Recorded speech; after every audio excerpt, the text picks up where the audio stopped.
حضرت علی کی شہادت کا واقعہ 19 رمضان کی صبح کوفہ کی فضا میں ایک عجیب سی بے چینی تھی۔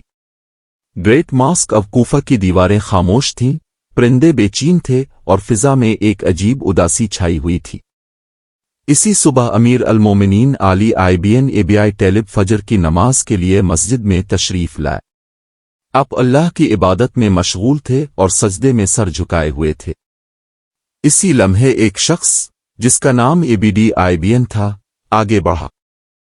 اس کے ہاتھ میں زہر میں بجھی ہوئی تلوار تھی۔ جیسے ہی حضرت علی سجدے میں گئے، اس نے پوری طاقت سے وار کیا۔ تلوار کا وار سر پر لگا اور مسجد میں کوہرام مچ گیا۔ روایت میں آتا ہے کہ اس لمحے زمین کانپ اٹھی اور فرشتوں نے آسمان میں پکارا، آج ہدایت کا ستون گر گیا، آج علی شہید کر دیے گئے۔ نمازی روتے ہوئے اپنے امام کی طرف دوڑ پڑے، لیکن حیرت کی بات یہ تھی کہ شدید زخمی ہونے کے باوجود حضرت علی نے سب سے پہلے فرمایا، پہلے نماز مکمل کرو۔ چنانچہ نماز مکمل کی گئی۔ جب قاتل کو پکڑ کر آپ کے سامنے لایا گیا تو لوگوں میں شدید غصہ تھا۔ اسی دوران کسی نے حضرت علی کے لیے ٹھنڈا شربت لایا تاکہ آپ کی تکلیف کم ہو، لیکن حضرت علی نے فرمایا، یہ شربت مجھے نہیں، میرے قاتل کو پلا دو۔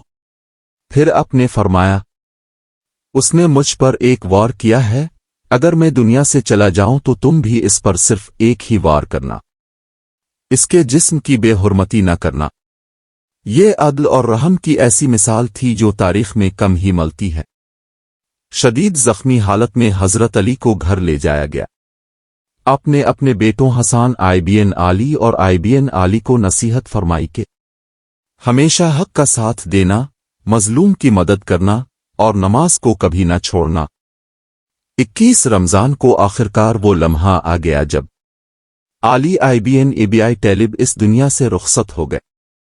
آپ کی زندگی اور شہادت ہمیں یہ سبق دیتی ہے کہ عدل، صبر اور حق کا راستہ کبھی نہیں چھوڑنا چاہیے۔